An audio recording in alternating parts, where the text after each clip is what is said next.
Our whole movement, we call it sleep fitness, right? It's like going to the gym. You need to be intentional about what you're doing to then get the best night of sleep. What are some unconventional things that people can do to improve their sleep and their health? For sleep specifically, is all about... All right, this next interview is with Mateo Franceschetti. He is a CEO and co-founder of 8 Sleep. This is a sleep performance company, and they're valued at over $1 billion, and they're growing very quickly. They are all over the top podcasts. So Dr. Andrew Huberman, Tim Ferriss, everywhere. You're going to learn about his operating principles for his company. There's a lot of interesting things you guys do from a marketing standpoint. The Holy Grail is that is a very large part of our revenue, and it keeps growing. It cannot just be random ads on Facebook because you wouldn't trust. And also if they make money or not from their F1 sponsorships, all their sports sponsorships. You're going to learn also about what he's excited about from a health and longevity standpoint. So there's a lot to cover here. I think you're going to enjoy it. Without further ado, let's check it out. All right, Mateo, how are we doing?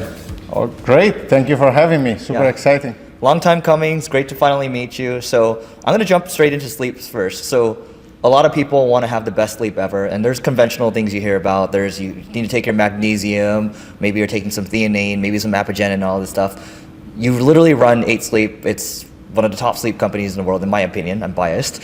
So what are some unconventional things that people can do to improve their sleep and their health? For sleep specifically, is all about temperature, and temperature can be managed in a couple of different ways. Obviously, our product does that for you, but anything else you can do with temperature even before going to bed. So I just give you an example. Let's say you are in an hotel and there is a sauna and an ice bath. If you can do 2 rounds of sauna and ice bath, after that you will feel so relaxed that you can fall asleep immediately. If you don't have a sauna and an ice bath, you can still try to do the same just with the shower, right? So you switch between very cold and very hot shower. For some other people, even a hot bath. Just doing a bathtub could be helpful. The other big thing is usually breath work could work really well. You just need to try what works for you. For me, it's usually you inhale for 4 seconds, you wait 4, you exhale for 4, and then you wait another 4. You do that 6, 7, 8 times, and then you will feel more relaxed. And then our whole movement, we call it sleep fitness, right? And the reason is we believe that sleep is like fitness, is like going to the gym. You need to be intentional about what you're doing to then get the best night of sleep. And so 1 hour before going to bed, you should start getting into the zone, which means relaxing. I still think you can use your phone. I'm not the type of guy who will say don't touch the phone, but what matters is what you're doing on the phone. If you're chatting with your best friend about an old memory or a great time together, that is perfectly fine. You don't want to be there fighting with your boss about the next board deck. Yeah. So there's all these different breathwork models, right? You do 4-4-4. There's like 4-7-8. All these things. But really, what you're saying, it's whatever works for you at the end of the day, right? Correct. There are a bunch. Try all of them. See what sticks with you. Like there is another one that I usually do not for sleep, but I inhale for 5 seconds and I exhale for 5 seconds, and I do it multiple times during the day, and that is supposed to help you increase your HRV. Got it. You're speaking about the sauna. So I've been reading a lot about this recently, and there's a lot of stats now. If you do the sauna 4 times a week for at least 20 minutes, your all-cause mortality goes down 40% or something. Yep.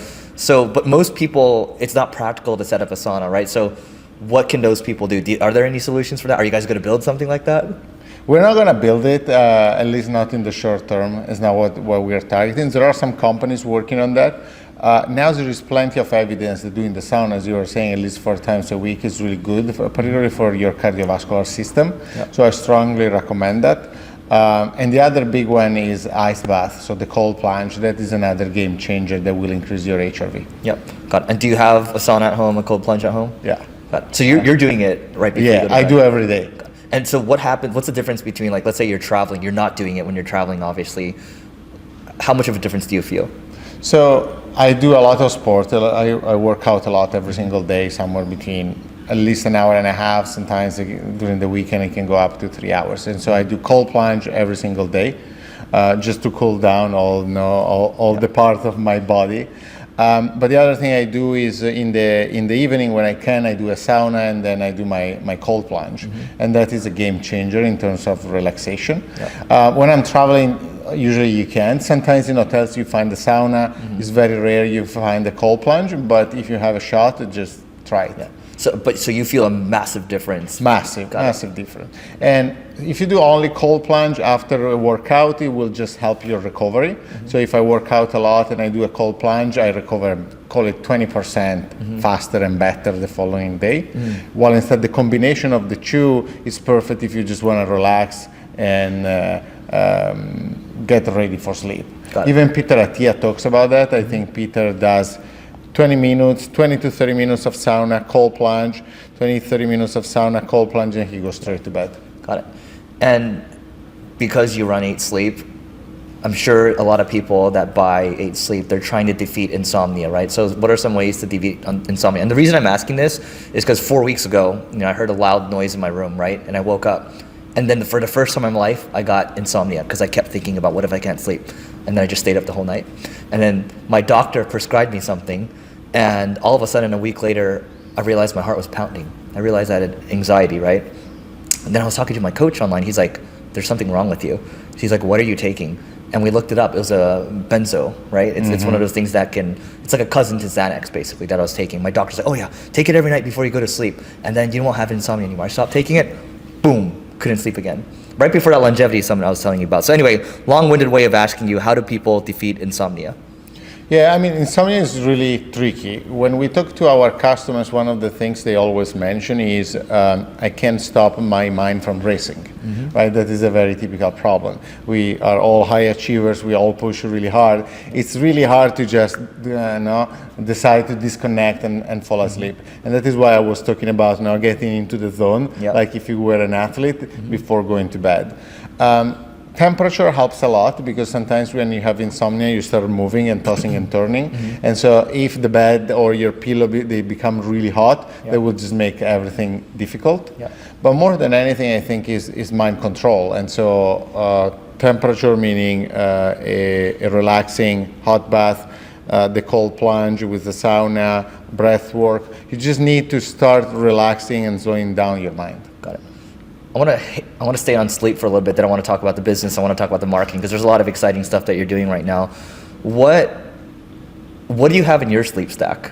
Like, what are you doing differently than other people? Or like, what are you doing in general to just help optimize your sleep? So cold room, right? You have an 8 Sleep, obviously, the cold plunge. Is there anything, are you taking any supplements? What else are you doing? Yeah, so across the board, I don't want to say I'm a biohacker because biohackers are way more sophisticated, but I have a very defined regimen for my health. And for sleep specifically, the lights at home, they switch to orange at a certain point in the evening because that will help melatonin. If we are watching TV before going to bed or podcast some content, I have a set of tools on the couch from one thing that massages my feet because it will help me reduce the risk of restless legs. Sometimes I have restless legs. I have massage guns. I have balls and rollers. I have compression devices. I also created a prototype with our technology to cool my knees. And so I use all this stuff before going to bed, and I use that time to start, calming down. Sometimes, particularly during the weekend, if I can, I do a sauna and an ice bath around 6:30, 7, so right before dinner. Our bedroom is fairly cold, but one thing to pay attention is when you hear people saying, oh, you should sleep at 68 degrees the whole night, that's wrong. And the reason is your body temperature changes during the night, and so 68 degrees could be right for 1 hour, but not for 7, 8 hours. Right.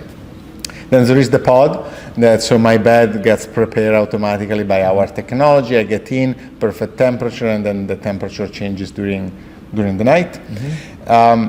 Another thing is, for years I tried a lot of different supplements. The reality is very few people, if any, knows what supplements really work out there. Everyone talks about A, B, and C, the magnesium, the ashwagandha, but no one has ever run tests at scale of what really works. And so we started doing that, and now I'm developing my own formula that I'm taking every single night, and that is a game changer because it helps me fall asleep faster. I get higher quality of sleep, and then I wake up perfectly refreshed.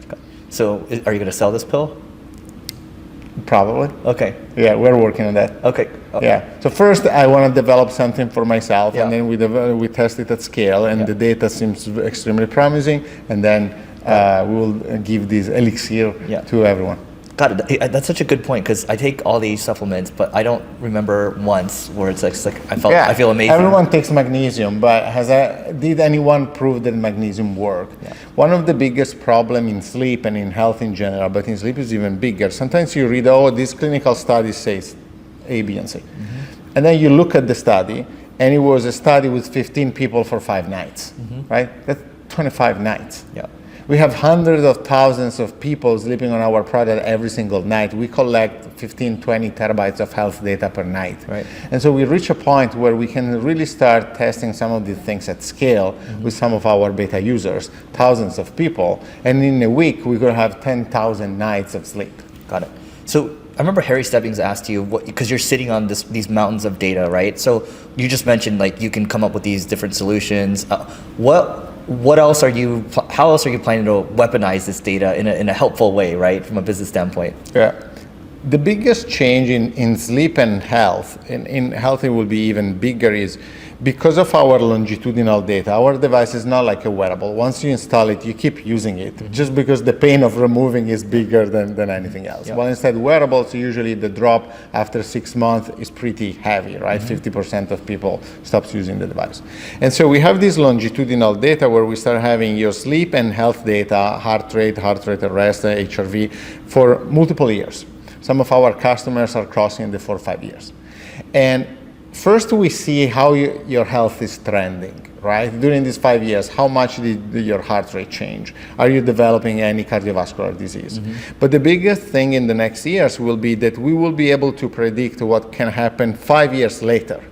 That will be the real game changer. Not even identifying, oh, you have arrhythmia today, or you have a snoring or sleep apnea today, is because of the trend of the past 5 years, in 2029, this is what might happen. And so start taking action today and course correct. Got it. So is there a way you're able to say, hey, this is a potential risk and you should get this product over here and you guys get a cut from it? Like, Yeah, there is where we are exactly going, Yeah. right? Maybe there are even symptoms of insomnia. Maybe there are symptoms of sleep apnea, even they're not fully developed. Yeah. And there is where we can really make a massive difference for humanity and millions of people. Yeah, well, can't wait till you IPO. But so, because I was talking about with my other buddies, I was like, someone needs to make a toilet that can scan, everything, right? And then make recommendations for you based on what's coming. Yeah. But like to your point, when I was listening to one of your other podcasts, you have something where you're collecting data for 7 to 8 hours a day, right? How powerful is that? Yeah. And to your point, I didn't realize this until you said it. It's like, absolutely, it's a pain in the butt to take it out. Because I talked to you about this. There were these sleep doctors that told me to remove the 8 sleep because there's apparently what they said there's EMF that's tied to it. And they're like, first of all, I'm just too lazy to take it off. The second thing is that I went to you immediately, and I think you have some data around this. So I really want to set the facts straight here. Like, does the 8 sleep have EMF issues? No, it does not. There is we publish a blog post where people can go and just see all the data. But that is absolutely not true. So we run a test. If you go on our blog post, you will see the number, and the number is so tiny that it makes absolutely no difference. And it'll make no change later, even when you guys upgrade the product, right? It's still going to be... Correct. Yeah. Because substantially everything is in the hub that is far from the bed, and here there are just very few tiny sensors that make absolutely no difference. Got it. So maybe we'll come back to sleep in a moment, but there's a lot of interesting things you guys do from a marketing standpoint. First of all, I mean, you guys, I was listening to a Tim Ferriss podcast. Yep, you guys sponsored that one. And then Andrew Huberman. Okay, there's another one. You guys are usually in slot 1 or 2, so it's like the first thing that they hear. How do you guys think about podcast advertising, and how well has it done for you guys? Podcast advertising for us works really well. There are a bunch of caveats. The first one is I think it works well for products that are pricey. I don't think these podcasts usually move a lot of units, and so you need to be fairly expensive to be able to digest a higher CAC. I mean, a CAC that works well for your price point, which is our case, right? Our CAC is very low for our price point. So that is one. Second, the reason why usually they work, some is because if there is a certain affinity between the audience, the host, and the type of product, right? They want the credibility of the host before spending $2,500 on a product like ours. Right. You also need to be aware that you need to test many, and it's almost a power law. That is what we have seen. There are some that works incredibly well, but then you should assume that the largest majority will not. Particularly right now, I think a lot of podcasters, everyone thinks that they can charge the same amount of the best podcast, and they don't realize that companies like us, we are really obsessed with the efficiency. We test you, we look at the numbers, and if the numbers don't make sense, we leave. Yep. Well, instead, if you price your podcast in the proper way, we can be a partner for you for the next 10 years. Right. And so I think you guys test in a really smart way. So can you explain your guys' podcast testing methodology just to go a little deeper? Yeah. So by now we have a very specific, so first we do a pre-assessment. There is a scorecard that we do internally. And so we can look obviously at your ratings on the Spotify or Apple. And if you're on YouTube, we can see the number of views. And so we immediately have a sense of what your CPM is. And if you are or you're not in the range. Then usually what we have seen is we test you for 1 or 2 times, and by then we look at the data and we know if you will be successful or not. And most of the times the ones that fail is because they charge too much for the number of visitors that they drive. Got it. And what CPMs are you guys typically looking for? Yeah, we can talk with my team about the exact number. It also depends, because sometimes it could even be a brand exercise, right? And you might be open to accept a slightly higher CPM because it's an audience that doesn't know you yet. But yeah, there are defined ranges. You actually have competitors now popping up on doing podcast ads. I don't know if they're direct competitors, but their company name certainly starts with sleep, right? So I'm sure they're maybe getting a little. Clearly, they're seeing it's working for you guys, so they're trying to copy you guys at the end of the day. So, what? Well, before I ask that question, if you think about, you guys do Mercedes. I look at there's an 8 Sleep thing, right? So you guys do a lot of Formula One sponsorships. What's your deal with Formula One? How has that panned out for you guys? Yeah, so we do deals across many sports, right? So there is Formula One. We just entered into tennis, so we just signed Taylor Fritz, the one of the best American players. I was just with him in Madrid last week. We are in CrossFit. We are in cycling, so we're sponsoring a team at the Tour de France. And the reason is, first, everything starts from my background. I used to be an athlete. I love sports. And I always hated because the fact that most of the sleep companies, they're about, a lazy Sunday in bed with waffles. While instead I'm all about performance, recovery. And to me, sleep is just a tool to maximize your daily performance. And so we created this concept of sleep fitness. We created a brand that is designed around performance. And at that point, we decided to partner with athletes. Almost what Nike would do, but we are in sleep. Right. And so Mercedes F1 was one of the first big moves. So we signed a deal with them. It was originally a deal for 2 years, and we were a sponsor of the whole team. And once you sponsor the team, you can also use the images of the drivers. And then before that, we were in CrossFit, so we worked with Justin Medeiros, multiple times world champion, CrossFit champion. He won the CrossFit Games. Now with Taylor, we are entering into tennis. And then there is also a bunch of athletes that maybe they are not formally 8 Sleep athletes that we don't pay, but they sleep and use our product. And so if you look at tennis, probably we have 6-7 of the top 20 tennis players. 60-70% of Formula One drivers, they sleep on our product. We have people, now players of the Lakers, players of the Miami Heats, the quarterback of the 49ers. We didn't even know he was using our product. And so we have 200, 300 professional athletes and Olympians. Yeah. You know what's crazy? I was, a couple months ago, I was playing poker at the Wynn in Vegas. And so I saw a guy, he was sitting across, and he was wearing one of these rings, right? And then I was like, so what else do you do for sleep? He's like, well, I have this thing, 8 Sleep. And I was like, so how many do you have? He has 5 of them. Yeah. So he bought it for all his family, right? And I was like, so how did you find out about it? The podcast ads, right? Yeah. So, but where I'm going with this is, it's really hard to track the ROI of these things. And marketers try to track the ROI, and I think you're pretty data driven too. I'm a marketer, but I'm kind of moving in the direction where it's like trying to track every single little thing is going to make you go crazy. Yeah. So how do you think about ROI when it comes to the Formula One stuff, the tennis stuff, the podcast stuff? Yeah, so you're absolutely right. At the end of the day, the simplest way to look at everything is a portfolio strategy, right? Because then you have all the different channels, and yeah, you can have the attribution for Facebook and Google, but they will be impacted by the podcast, right? And so the true CAC of podcast is lower than what you see. Right. But you just want to have proxies, and at the end of the day, to my team, I just give the end CAC, and I say this must be our CAC at the end of the month, and we cannot negotiate that. Then going back to your point is usually it's very hard to give an ROI to some of these investments. And so that is the hardest part with the board. But sometimes we think of these moves in terms of brand elevation. Yeah. And so working with Mercedes F1 or with some of these athletes just elevates the brand and gives you credibility. Mm-hmm. So what we do is we put the money that we invest in some of these deals into the CAC. Mm.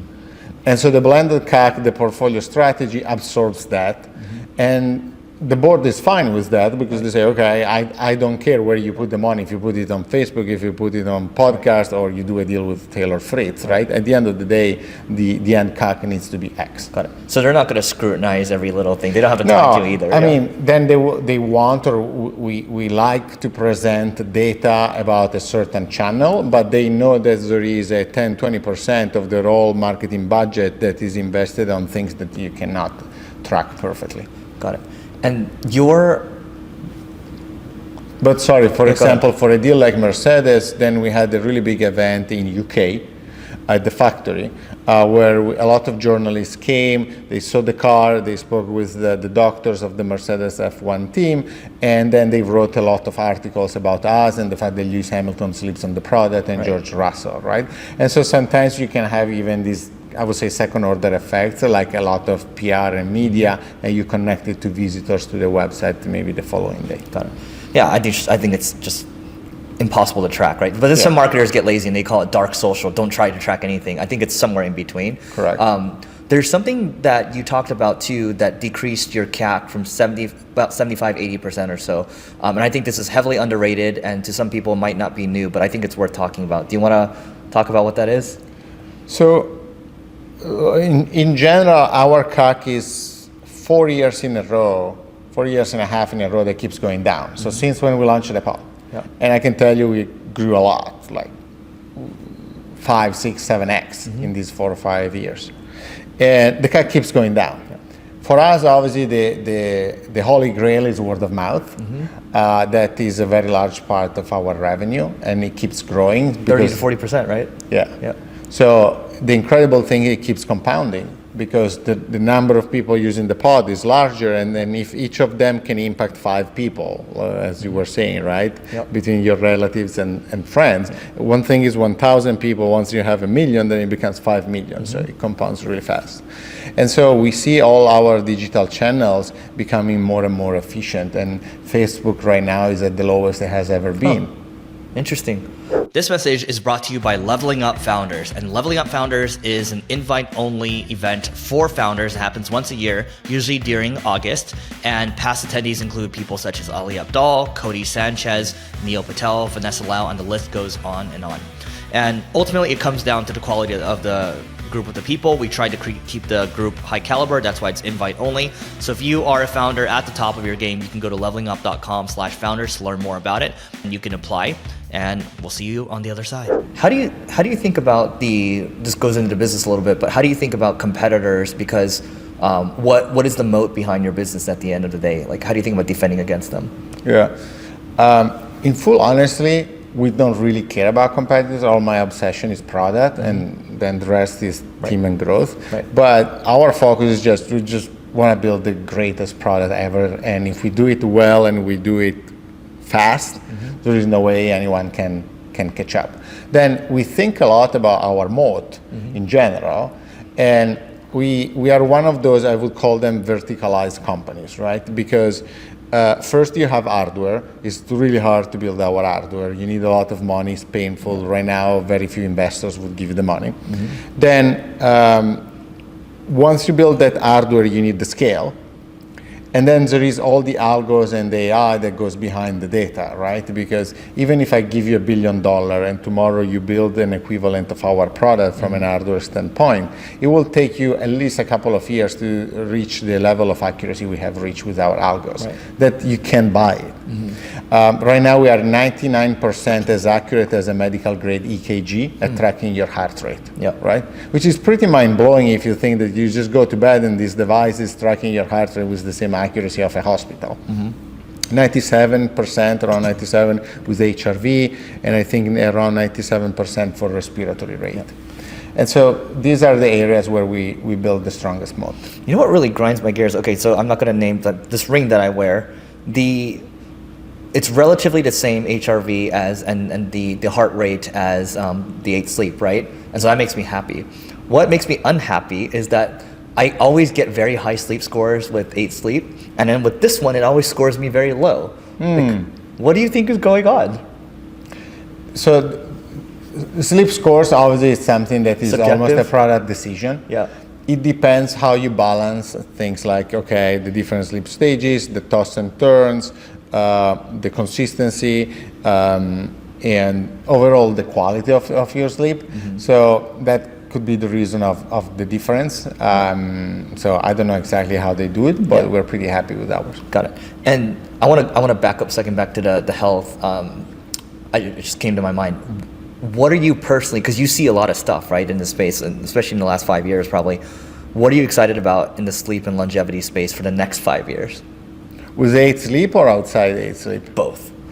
I mean, with 8 Sleep, we have this vision, I don't know if you saw it, of Hyperpod. So in 2017, I wrote this memo, which then led to the Series A led by Khosla Ventures and Keith Rabois.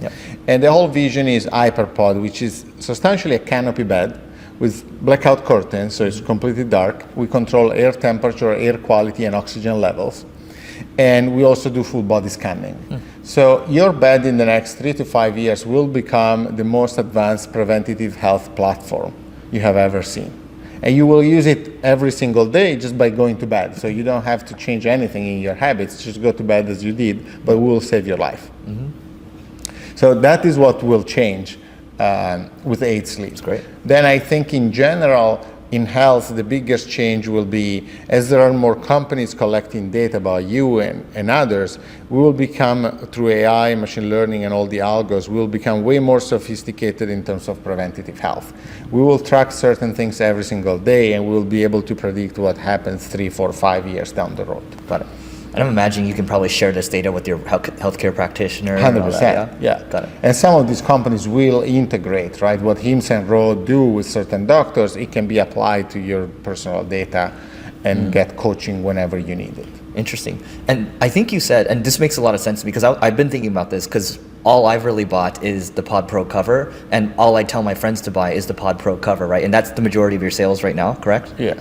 And so you're gonna, and I think, so correct me if I'm wrong here, but most people just don't want to buy a big brand new mattress, right? Maybe they like the mattress that they have. So do you think it's going to be harder to sell this entire like suite because you have data that proves that the cover performs well? I always think in terms of portfolio strategy, right? For us, it's like almost the same thing that a Tesla could face or companies in the automotive industry. You want certain products at an entry-level price. Then there is the cover, which will be at mid-price, right, $2,500, and then there will be the Hyperpod, which will be the equivalent of the Cybertruck or the supercar. So Model 3, Model Y, and the Cybertruck. And the key of every product we launch is that they do the work for you, right? People don't want to do the work. They want to pay for a device that improves their sleep. Right. And so improving sleep for you seamlessly is everything that drives our product strategy. Got it. How much is it going to cost? Which one? The Cybertruck. The Cybertruck, probably sub 10,000. Okay, that's a good price. Yeah. Yeah. And if you look at now, there are a lot of mattress companies selling dumb mattresses for even a higher price than that. Yeah, Then you just yeah. get horse hair. While instead here we give you real technology that actively improves your sleep. Got it. And so right now you sell, it's more of a one-off, right? And then how are you thinking about recurring in the future? No, now there is a subscription Oh, for it is? everyone. Yeah, and it's extremely successful. We launched it 2 years ago now. Okay. So we start having people already getting into the third year. It was a big bet, right? And I still remember the day we launched it. And right now, everyone is a subscriber, at least for the first year. Our churn is minimal, like incredibly low, beyond what anyone would think of. And Negative churn? was that Net negative churn? not negative, but almost Close. very Pretty good. close. Yeah. Which is another incredible thing compared to some of the wearables, right? And what you get with that is temperature autopilot, so our AI-driven temperature regulation. Oh, I got grandfathered in, huh? Yeah. Yes. Because you got one of the first ones. Yeah. Right. So if you were before the launch of the subscription, we grandfather you. We didn't want to change the terms for people that backed us very early. Thank you. But then 2 years ago, we introduced it, and has been one of the biggest home run for the company, even because now we have a pretty sizable recurring revenue, a chunk of recurring revenue. And you're going to continue to add to that software, right? Correct. So Now we just launched snoring, right? That is coming with the new product we just launched. Snoring? Yeah. So now we can detect everything about your snoring, so you can see if you snore and how long you snore.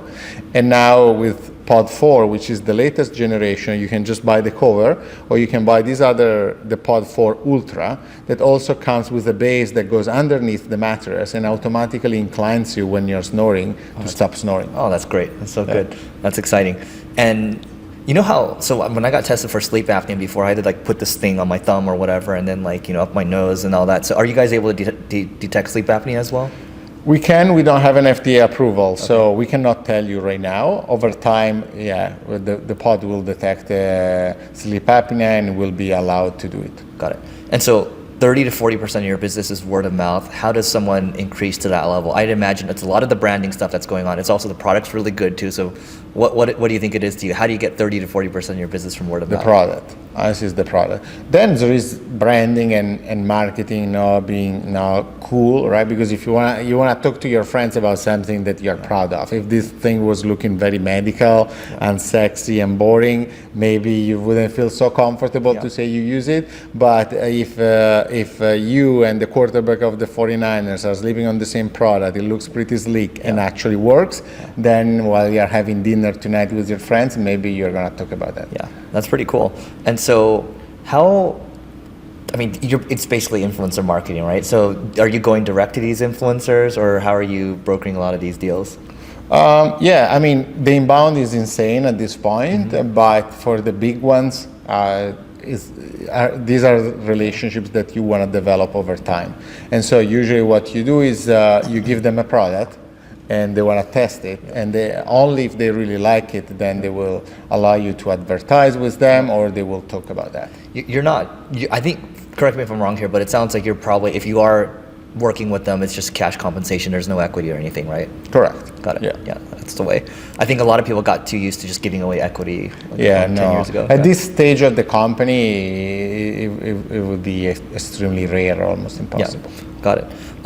I did want to come back to the one thing that you guys did to decrease your CAC by 75%. So it comes down to the velocity of your creative testing. So I think I don't know if you can tell the story, but how slow were you guys before? And then when you got it really good, how fast were you guys in terms of rotating creative? Yeah.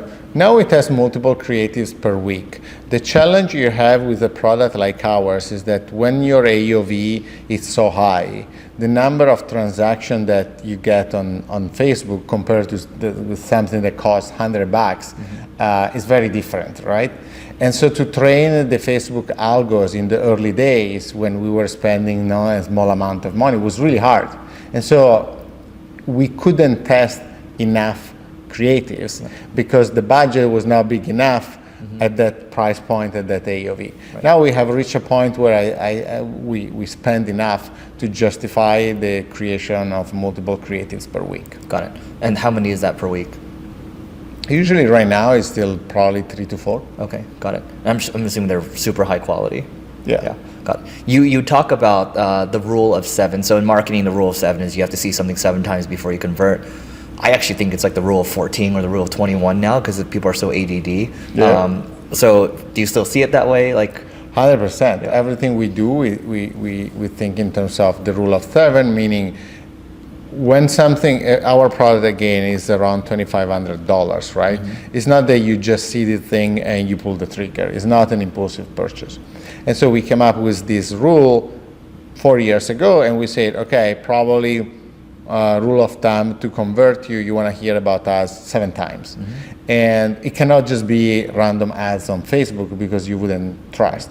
And so first we need to gain your trust. It could be through word of mouth from another customer. It could be through Andrew Huberman or Peter Attia, people that you trust. Okay, if they use it, the thing must be serious. And then you really use Facebook and some of these digital channels just to stay top of mind, but not to create the first connection with you. Got it. And you can't really use their likeness in those ads either. Just because you paid them for a podcast ad doesn't mean you can use them in your meta ads. No, usually you can't, but both Andrew Huberman and Peter Attia join our scientific advisory board, and so now the collaboration will be different than what they do with any other company. That's super smart. We used to do this thing. So we had an SEO software. So someone told us like, yo, you got to create a customer advisory board. And so I was like, what's a customer advisory board? It's like you just get all the influencers and then you give them the product for free, and then they'll promote it, and they'll also give you feedback too. How do you look at the scientific advisory board? Yeah, I mean, in the specific case of Andrew Huberman and Peter Attia, the likeness is really important for trust. Particularly, in the health space, both of them are really well known and they have a very large audience, and so it gives credibility. Okay, this thing is real. It's not just this group of people talking about something that could not be true. Right. And second, they are really important for the product development. Even when we talk about supplements or some of these products, they have such a deep knowledge of clinical studies and research that very quickly they can guide us in one direction or another. Got it. And with these sleep doctors, like a Matthew Walker, do you work with any of these sleep doctors? Yeah, we know Matthew very well as well. Got it. Great. So you kind of talked about long-term, what's coming next. Let's call it the Cybertruck for 8 Sleep. What's coming soon on the product roadmap that you're comfortable talking about? Yeah, I mean, we just launched this new product, the Pod 4. It comes Pod 4 and Pod 4 Ultra. The Pod 4 is just a mattress cover that you can install onto any bed, and it will track and improve your sleep through thermoregulation.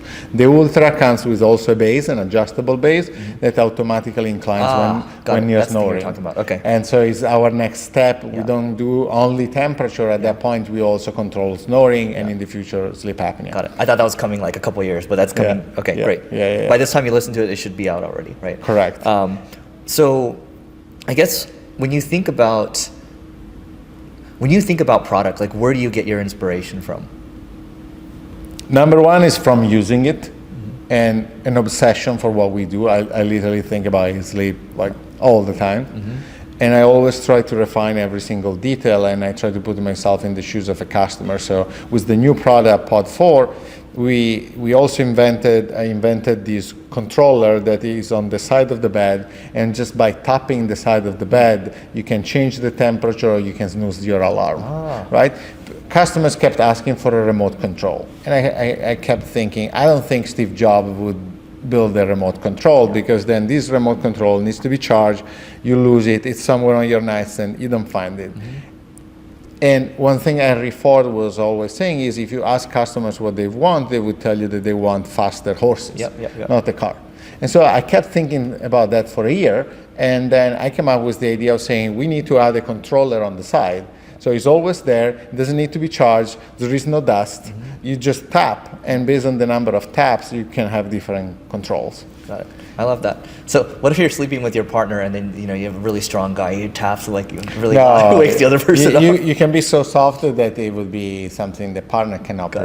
That's amazing. Yeah. That's So, by the way, you called the Pod 4 and then the Pod 4 Ultra, right? So you took the cover away. That was a very strategic decision, right? Because yeah, for us it's the pod. Yeah. It's not a cover. We always try to kind of reinvent these products because I really think most of the companies in the sleep space, and particularly in the mattress space, they're kind of boring. And they just didn't change. I mean, memory foam was invented in 1960, something like that, by the NASA. And that is the biggest innovation these companies were able to deliver over the past 60 years. And so we don't want to have any association with those guys, and we try to make everything different. Naming convention matters. So it's marketing at the end. One more thing on marketing. So one of your co-founders is your wife, right? We'll just call her Alex, right? So she's also your head of growth as well. And you guys have, I want to talk about how you guys, manage the work talk, because you seem like a very, locked in guy all the time. But also a head of growth. I know, marketers are the number one person to hold accountable, right? If they're not hitting numbers. So how do those conversations go? So. How do you hold your wife accountable? 100%. She does 2 one-on-ones with me per week. One formal, where I get her agenda. So everything at 8 Sleep, you get a pre-read. I don't take any meeting if I don't have a pre-read, and the pre-read needs to come the night before. So she ships her pre-read, and better to be good, like everyone else.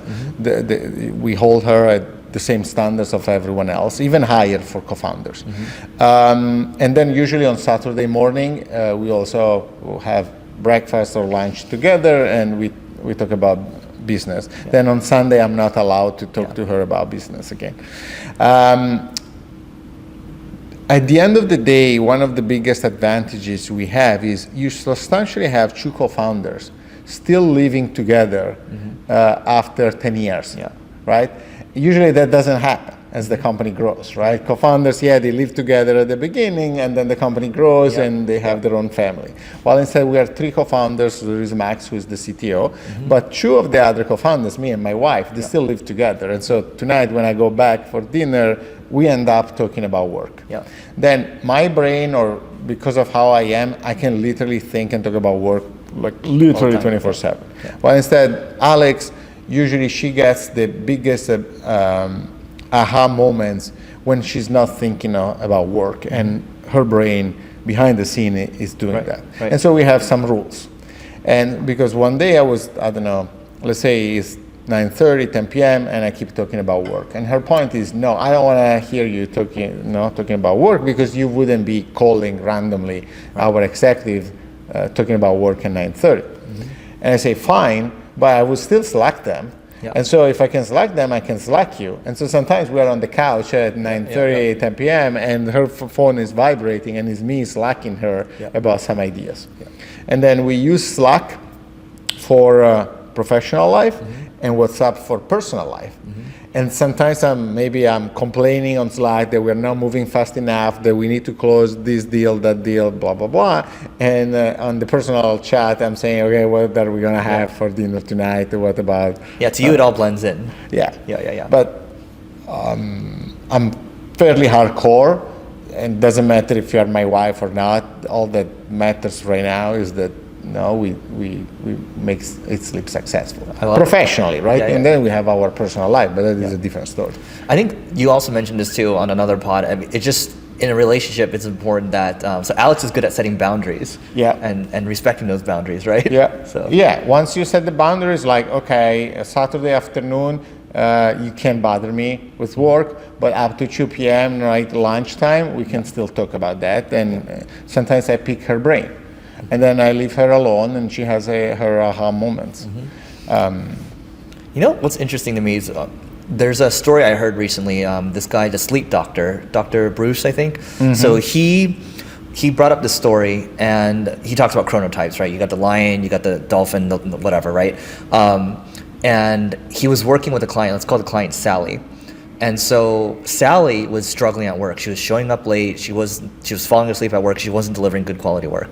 And so the sleep doctor calls the boss and he's like, can I change the time that she comes to work in, comes into work? And the boss is like, I don't care what you do. I'm firing her this week.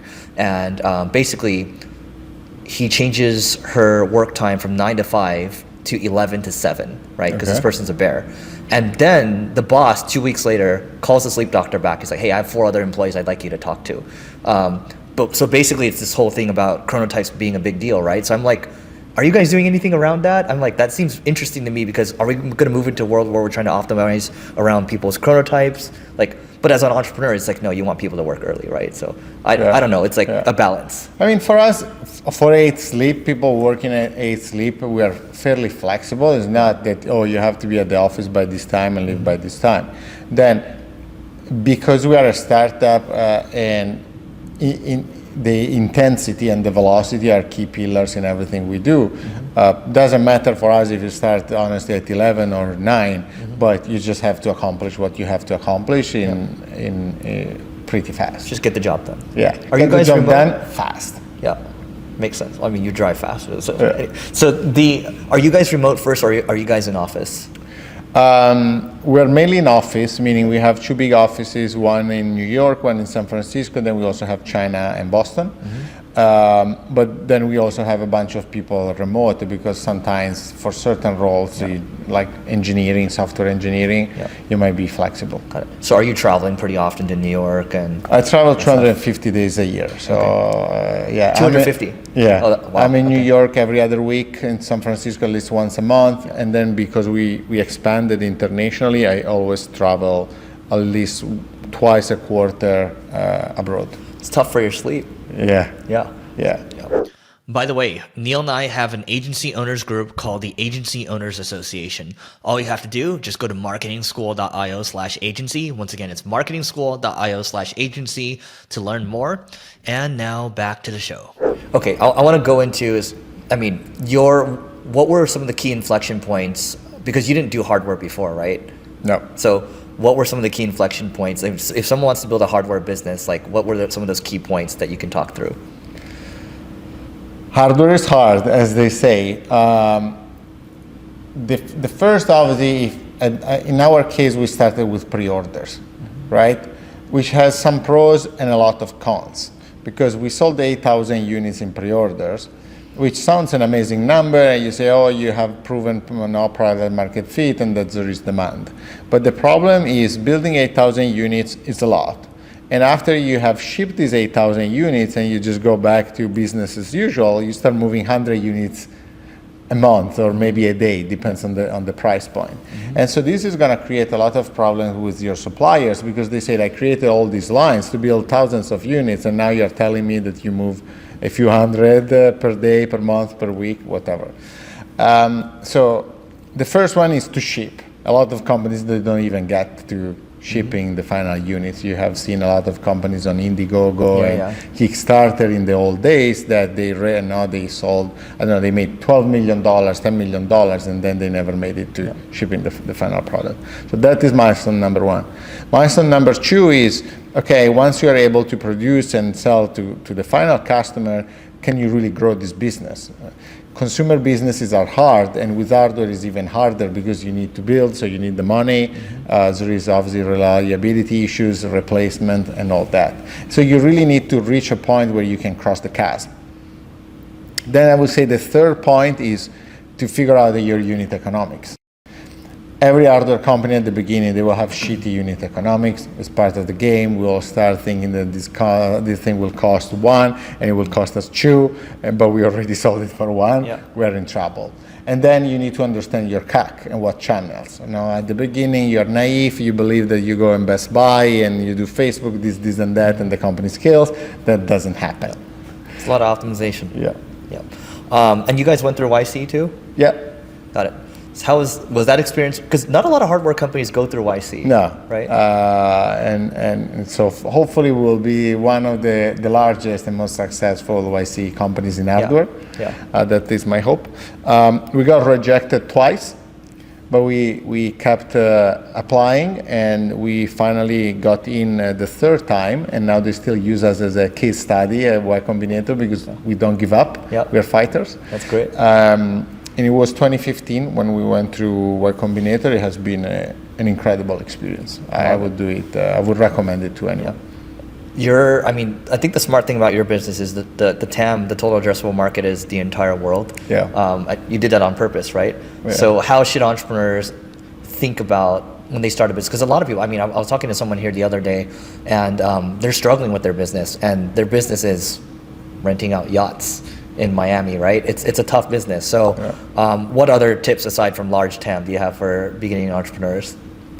I mean, one of the things PG always says is you could even go out the opposite, right? So, okay, the industry can be large, but the problem you want to solve at the beginning needs to be a very small, clearly defined problem. If you try to solve a problem that is a vitamin instead of a painkiller and it just applies a little bit to everyone, you will fail, 100%. Yeah. And so focus on a problem that even few people have, but is so big and so painful that they would pay anything to fix that. Which, if you think to a certain degree, Neuralink is going in that direction, right? Because Neuralink could have started by being this brain augmentation for everyone. Right. Well, instead now they're really focused on paraplegic people. You could say, oh, that market is smaller. Yeah, it's smaller, but these people really need They're this down. thing. And so they are open to take a risk to implant something in their brain, even if it's not 100% proven, because if it works for them, is a 1000xer. Right. I want to move into, I mean, you're very operational, very hands-on as a leader, and there's a couple of things that I latched onto. One, you study a lot, right? Two, you just mentioned like PG, another podcast you're talking about bullets and barrels, right, from Keith Rabois. Yeah. There's a lot of things I think that you pull in. There's the writing culture that you have, which I think is probably from Amazon. So one, it's like, where do you draw all your mental models from? Like, how do you study as a CEO? Yeah, I spend a lot of time studying every week.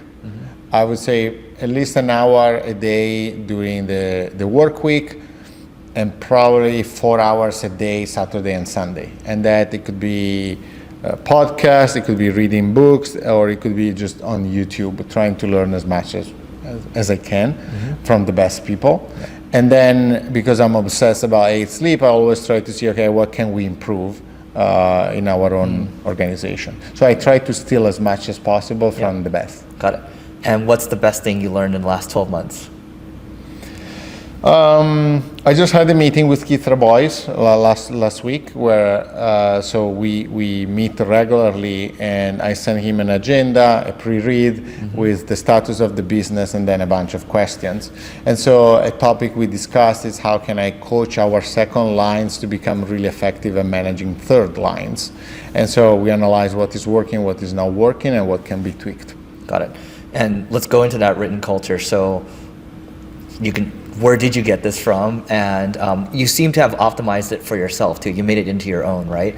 We have that written culture here too. So there's a lot of memos that happen, but yours sounds more hardcore than mine. So I want to learn about yours. Yeah. First, I think is one of the benefits I got from being a lawyer, right? I used to be a lawyer, and so I had to write a lot. Then I think second, because English is not my first language, sometimes using writing to express my thoughts, it gives me more time, right, to be really thoughtful. Third, I'm very data driven, and so I don't want to chat with you about opinions, because if there is my opinion, your opinion, and I'm the CEO, then my opinion would win. Yeah. So I want you to have an argument that is data driven, and at that point there are no opinions and data wins. And so everyone has to write these agendas, pre-reads. They need to have data about everything, deadline and data. So that is key for everything that you say. And you share it in advance. The difference with Amazon is that everyone goes through the agenda before the meeting. They leave comments in the Google Doc, and in the meeting we just go through the comments. So a lot of our meetings are 15 minutes. Because you just literally go to the comments. Sometimes we even answer to the comments async, and at that point there are maybe 3 comments that needs to be discussed. And so I really try to value high IQ discussion in these meetings instead of just reporting something I can read on my own. Got it. And I know Amazon, the reason they do the memos and have everyone read for the first 10, 20 minutes, 30 minutes sometimes, is because they know people are so busy, and you can't verify, right? Yeah. And so how can you tell who's actually done the work and who hasn't? I mean, because if I'm trying to game it, I might just leave like 1 or 2 comments there, Yeah, True. I mean, first, I think there is a professional ethic, right? And so I would assume if you say you read it, you read it. I think based on the quality of the comments and if you left comments, and honestly, at the end of the day, to me, what matters the most is, okay, there is this relationship between the person driving the meeting and making sure that me as the CEO read it. So I spend usually 2 hours, the first 2 hours of the day for me is just to review documents. And so as long as I'm really focused on that and I make sure that we cover the key topics, that is the most important thing to me. So that's interesting. Okay, so the first 2 hours, these are all the memos that are ready for you. And so anybody that wants to have a meeting with you, the memo needs to come first, right? That's the night before. The night before, okay. And so what are you reviewing in the morning then, the first 2 hours? So they send the documents to my assistant the night before. By the time I wake up around 6 a.m., I receive a brief with the link to all the different pre-reads. And that is how I spend my 2 hours reading all the pre-reads. And there's comments in there from the other people. Yeah. Got it. And so you do that for people trying to get time with you. What about people that want to launch a new initiative? How does that go about? They write their pre-read. And usually they share it with me. We start debating it. We work. We try to add more data, more information. Then we involve more stakeholders and more. So it sounds like most of the memos run through you first. Yeah, obviously it depends on the topic, but if it's a new business line, to understand if it makes sense. If it's growth, probably they would just go through Alexandra or to our VP of Growth or VP of R&D. So it's like if I'm a marketing manager and I want to get things done, if I want to launch a new initiative, the memo will force me to think about it. It's going to force me to write it. It'll get me to stop twice before randomly throwing out ideas. Correct. And then Alex will review it, and then she'll decide if she wants to push it. So basically everything moves to the managers or the leaders to decide on whether to push a new initiative. Correct. And I think you do a thing too. It's like in some cases it's called like a 1-3-1, right? So if I bring you a problem, I better bring you 3 solutions, and I better pick the best one to show how I think, right? Yeah. Same deal. And the problem, you want to have data showing the problem, and potential solution and connected with deadlines. And so one of the things we value a lot at 8 Sleep is what we call thoughtfulness, right? So when you think of the problem, are you naive in the way you approach it? Did you dig deep? Did you look at all the data? Did you look at the problem from different perspectives, right? Charlie Munger always talks about reversing things. And so there is where, if you're smart and you care, we coach you. But at the same time, if you don't want to put the effort, we immediately notice that. Right. So the agenda, the quality of the agenda, the thoughtfulness, and the depth of the agenda speaks for itself. When I send an agenda of the pre-read to Keith, it takes me time. And then I try to send it as short as possible. But the question I want to make to him are questions that they should be valuable enough for his time. And the same thing happens with the board. And how long does it take you for like a Keith memo?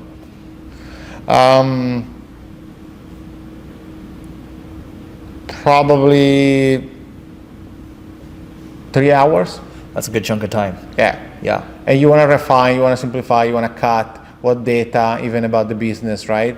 Even sometimes with my board members, we send the board deck, like today we are sending the board deck for the next board meeting, but usually I give them an update by text, through text. And so this text needs to summarize the quarter. It needs to be brief, right? Antonio Gracias was the first board member of Tesla. He's mentioned multiple times in the book of Elon, right? He's busy. And I still want to give him a snapshot of the business. Writing that text that is maybe 4 bullet points and really short might take me 4 hours. Wow. The board deck take us usually 2 weeks just to put all the information together. And how many slides is that usually? That is pretty extensive, 60, 70 slides. But then usually in the board meeting, we go through 5 slides. Got it. The rest is, you read it, if you have comments, we talk about that. These are the 3 things I want to discuss. And you're doing these board meetings once a quarter? Got it. Yeah. Seems to be a good return on investment at the end of the day.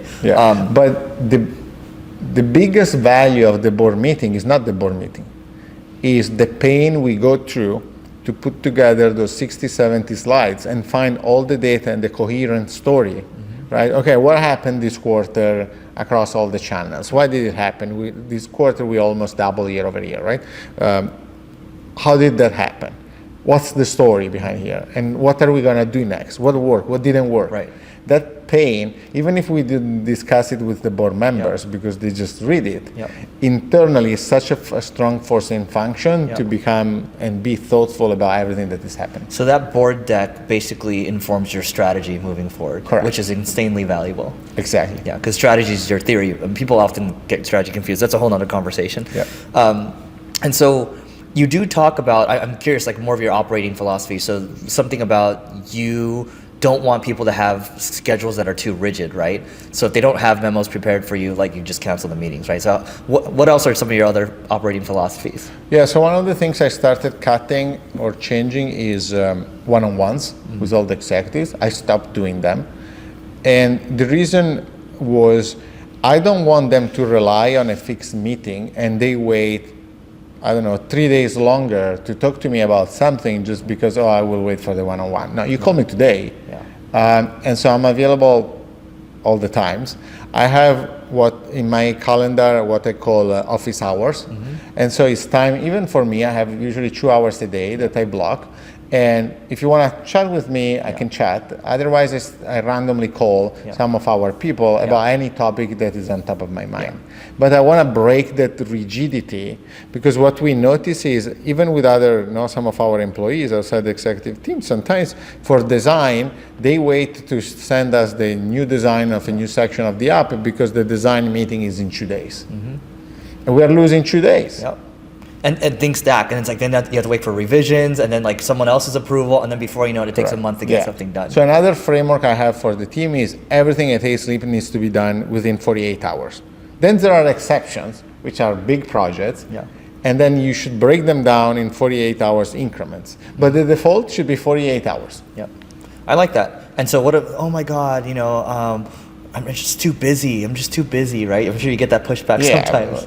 It actually happened recently where one of our managers, he was now managing a relationship and I noticed he didn't answer to an email. And I think we were the second day. And so I call him and I say, why we didn't reach out? Oh, because I'm busy. And I say, what do you mean you're busy? Replying to this email would take you 10 seconds. So you have 10 seconds and you need to find the 10 seconds and reply to emails the same single day. How do you think people, because I like how direct you are, right? But sometimes, especially in America, people get, they get hurt. They get butt hurt pretty easily, right? So, sorry, but like, how do you navigate these relationships? So at the beginning it was hard. Because, you feel you're harsh. But the framework I use on my mind is as long as I'm doing the right thing and the right thing for the business. Meaning, as long as this is not personal, I have nothing with you, but it's just, here is how we need to operate. And I'm 90% confident that this is in the best interest of the business. I'm protecting the job of the other 100 people. And so I need to be professional and I need to coach you in the proper way, and the way I communicate needs to be hopefully inspiring. But we cannot compromise on the job of the other 100 or 200 people that work at A-Sleep because their life is at stake if we start failing. Got it. No, you're protecting people's livelihoods. And it's the broken windows rule, right? If you let it go here, then you let it go there, then you let it go there, then everything is broken, then the company is broken, and then all these people lose their job. And then it's your fault at the end of the day. And then it's my fault. Your hiring philosophies. So there's a couple things that you do. I'm just wondering if you've changed anything recently. And before we talk about your hiring philosophies, going back to I love the fact that you have office hours, 2 hours. So do you just call them whenever, Slack, and so you have no one-on-ones now, no standing one-on-ones. With executives, I deleted all of them. Got it. Alex, you still have it? Alex, I still have it. So she still sends the agenda now. I still have it on Saturday with her. We do breakfast or dinner. I have it with the VP of software engineering because he just joined, and with a few second lines. But I deleted all the one-on-ones. That's a great take. It's almost like... But pay attention, I still get the pre-read async. So if we used to have the one-on-one on Tuesdays, on Monday, that executive is still sending me the agenda. Got it. I read the agenda, and then in my office hours, I decide if I want to call them, or when they send the agenda, they tell me if they want to chat. Got it. And are you guys using Slack or no Slack? We use Slack. Got it. So you just call them in the huddle, or you just call them on the phone? I call them at the phone. Maybe I just Slack them. Do you have 5 minutes? And we jump on the phone. Yeah.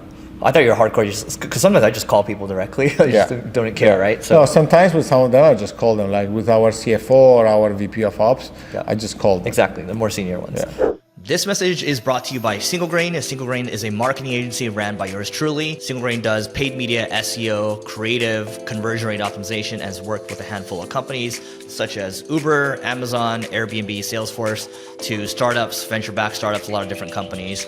And ultimately, our mission is to do innovative marketing that drives customers. If you want to learn more, just go to singlegrain.com. Again, it's single grain, grain like wheat. And we'll see you on the other side. Okay, so going back to hiring, I mean, you're very, there's a couple frameworks that you use, I think, but I think you're constantly adjusting it, correct? So what are some big things you've changed your hiring process? Because I think you're really particular when it comes to people. But what I've learned recently, for example, is I'm just like, the best thing I can do is just brainstorm with them. Because you can see how they think, right? And you guys do something similar. So can you go through some of your hiring philosophies that actually work well? Yeah. So first, I have a pretty standard approach for the first half of the conversation, where I just go through each of your previous jobs and I make you the same 5 questions. And now I have done it so many times with thousands of people, where I immediately have proxies. Yeah. But this is really good, because what I want to understand is, okay, you had a career. What was motivating you, and why did you take this decision to go here or there? How were you successful? How did you grow? At the end of the day, I'm looking for one thing. I'm looking for greatness, right? If you are, let's say, 28 years old, but it could be 30, it could be 25. If you are great, you have proven somewhere in your personal or professional life before that you're great. You don't become great at 28 years old, right? And before you were nothing. Yeah. It doesn't matter if it was in sport. It doesn't matter if it was helping your brother, your family, if you had somewhere. You must have done something that just only a high achiever would do. Yeah. And so one of the things where we are pretty good at, and I was discussing this with Keith last week, is our percentage of barrels, right? There are barrels, there are ammunitions, and there are people that don't work. Can you explain that real quick to people? Yeah. So substantially, in a company, you can have A players that could be what could be called ammunitions. And so these are people that are really good at doing their job. But barrels are different from A players, because on top of being an A player, they can carry any project from zero to the finish line, right? And so you want to launch the supplements, and you are a barrel. I come to you and I say, I have this idea, can we make it happen? And you go and you make it happen. An A player could be instead the person who manages logistics, and they're extremely good at managing logistics. They make sure that we don't miss a step. But it's not that you go to them to say, okay, how do we reinvent the whole system and we start a new logistic business. And so here is where you have the barrels and ammunition. Usually in a company, you can do the number of things you can do is limited by the number of barrels. So if you have 5 barrels in a company, the company can do 5 things. It's unlikely they can do more. And then the ammunition, usually there is a relationship, we call it, 3 ammunition to 1 barrel, or it depends on the team. Yeah, just so everyone knows, there's a great blog post about this, barrels and ammunition. Just type in barrels and ammunition, Keith Raboy, and it's something I repeat all the time. I'm sure you do too. Yeah.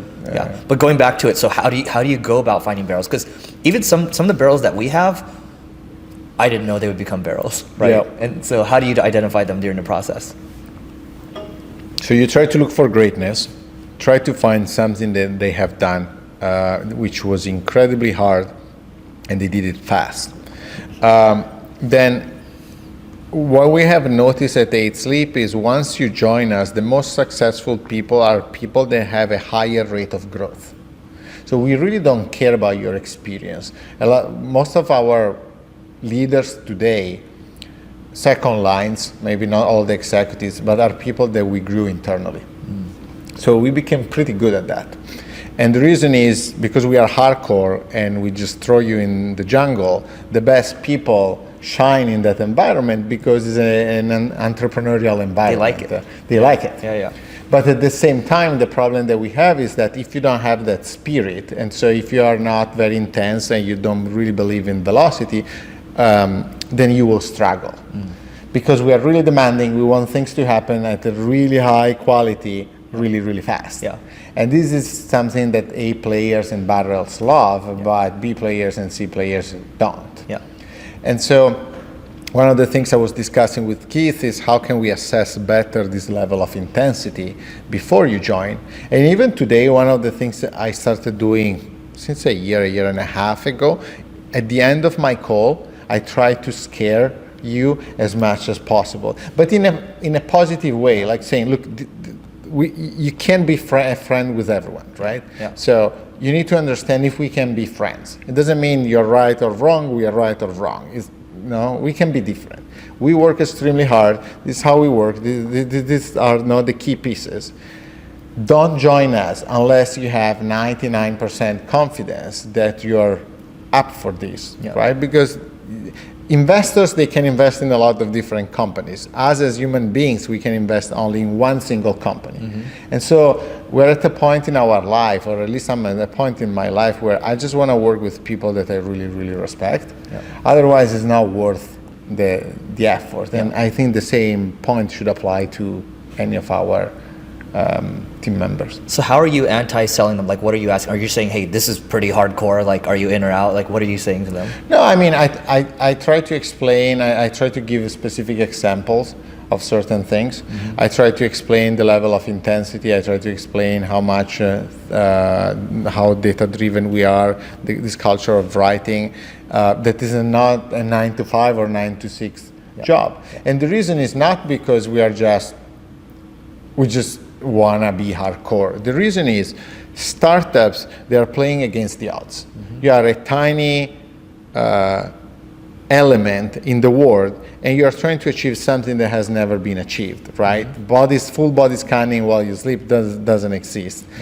Preventive cancer or preventing arrhythmia or sleep apnea doesn't really exist at scale for consumers. So we are trying to do something that no human being has been able to do for the past 2,000 years, even longer if we go to when humanity started. And we are doing it with a very small amount of money. And so if you try to be realistic, and I wrote a memo about that, it's almost impossible we can succeed. You should start from the assumption that we can't succeed. All the odds are against us. We have a 0.01 chances to succeed. If we want to get that chance, we need to do something that is extremely rare, painful, and exceptional.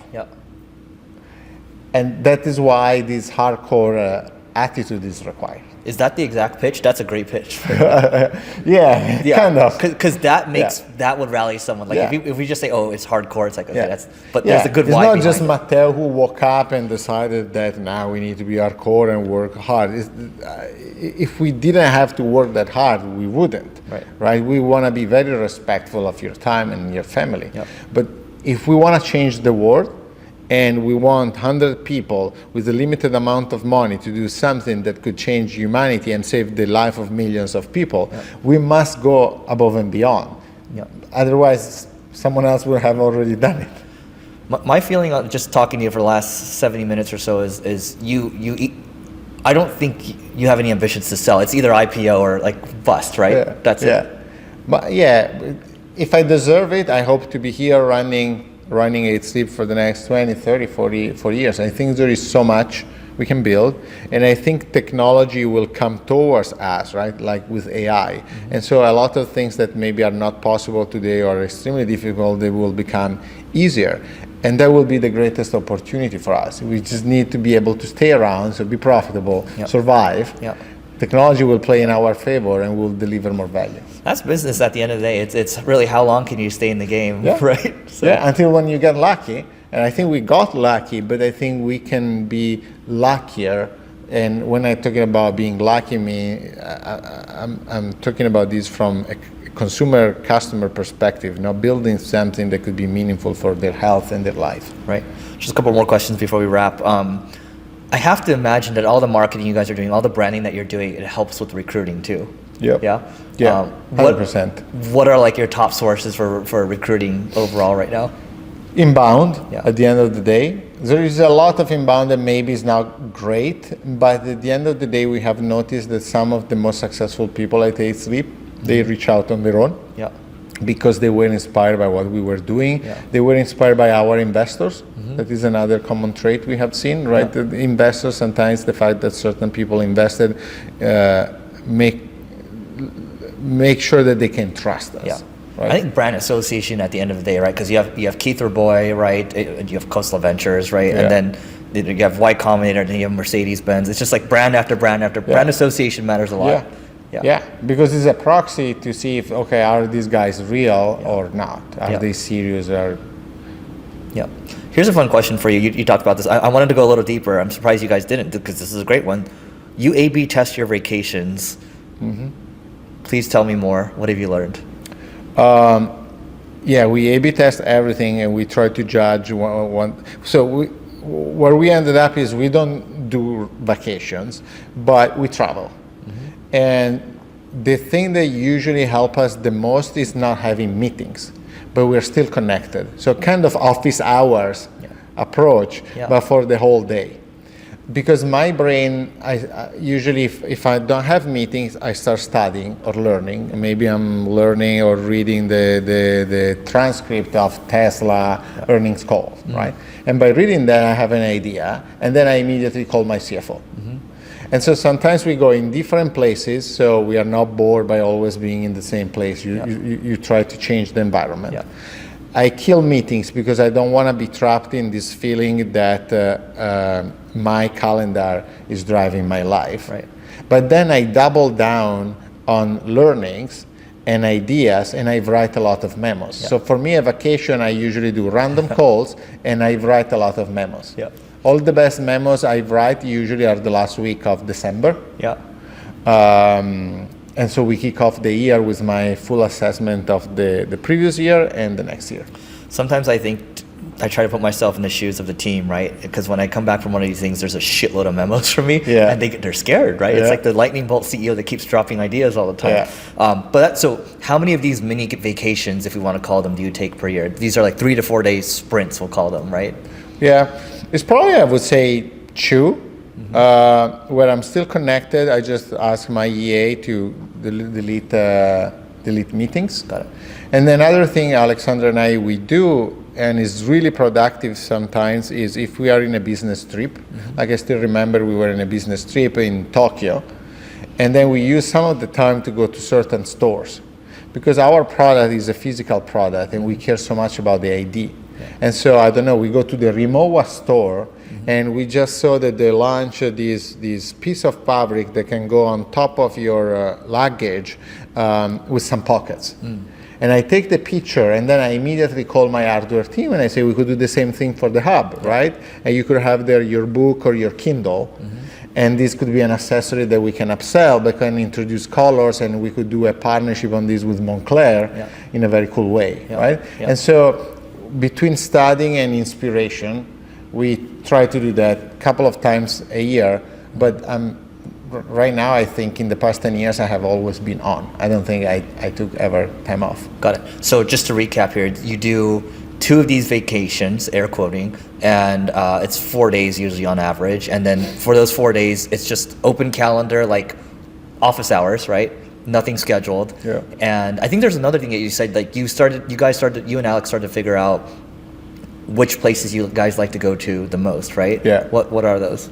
So another thing we really like is usually places where we don't need to use the car, so I don't need to drive, whereas there are good places like coffee shop or restaurants, so you can move easily. Another thing really important for me is that I can do a lot of sport. Another thing we have noticed is Europe is a game changer for us, because in the mornings there is no inbound from Slack. And so in the morning, even if you look at your phone, nothing is happening. And so it's a forcing function to really think and read without being distracted by Slack. Because even if you don't have meetings, but the team keeps pinging you.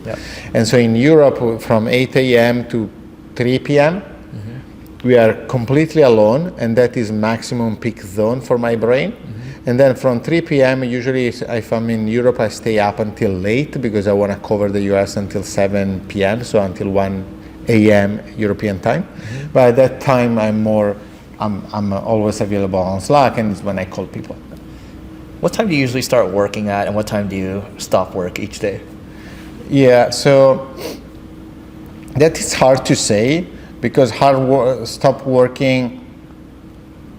I don't know. I took a call on Saturday at 9:15 p.m. because it was a really big investor, and I had the opportunity to talk with them. And I'm always still on Slack, so it doesn't matter if I'm sitting on a chair with the book, but I still have my Slack, and so is that working or not working? It's hard, right? Yeah, you're just constantly thinking about it. Yeah. And so even the learning is working too. Exactly. So last question for you, Mateo, what do you believe to be true that most people don't agree with? I have this crazy theory about the church. And so I really think the church was the first multinational company that created a subscription, a recurring revenue system, right? People were going to church every Sunday and they were leaving the tip. Yeah. And that was the first subscription. It was not called like that. But that is what was driving then the fact that the church had all these priests, the Catholic Church, right, across the globe. And they use symbolism, which is branding, right? With the churches, with the cross, with the amen, with the symbol, right? So they were also the first company to really invent the branding. Right. And so I have this I believe that. I think like Jesus is the best marketer in the world, right? So right? Yeah. And if you it's think been they around don't for so define long. themselves as a business, but OpenAI was a non-profit organization too, so they are a non-profit, but they're in my mind they're still one of the most successful. Religion's the best marketing in the world. Well, that's a good one. That's a good one. Well, Mateo, this has been great. What's the best way for people to find you online? You can find me on Twitter, so Mateo Franceschetti. I'm pretty active there, so you can ping me with questions, or you can go on 8sleep.com, 8 like the number, just spell out EIGHT sleep.com. Go get the new products. Yeah, go get it. Thanks, Mateo. Thanks.